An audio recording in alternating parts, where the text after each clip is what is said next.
ไปดีน้องที่ชื่อว่าผู้ประเสริฐท่องมาเป็นพยาบาลสายปกติรุ่นที่15ปีที่หนึ่ง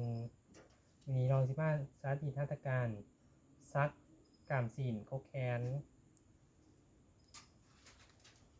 สบายดีมีชื่อว่ายังไงดีชื่อแดงดาราเนี่ยอยู่จักปีเด้เจ้าหา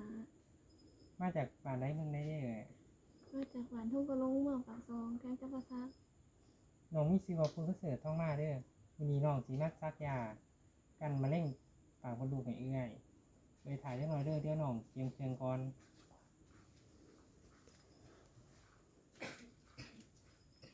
หลังมือหาขั้นตอนใส่สบู่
ดีน้องมาเลยเด้อ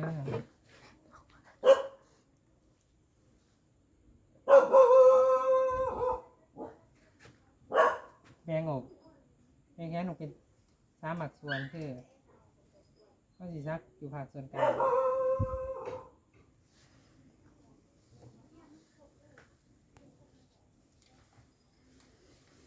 ให้ซักอยู่ใน3 หลักการคือ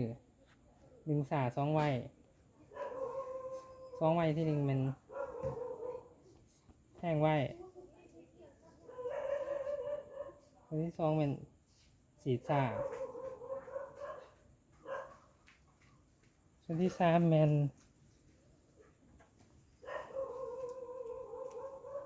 ดึงไว้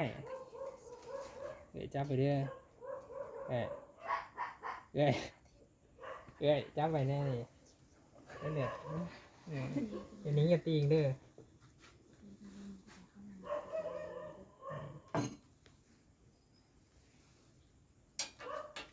เดี๋ยวอะไรเด้อ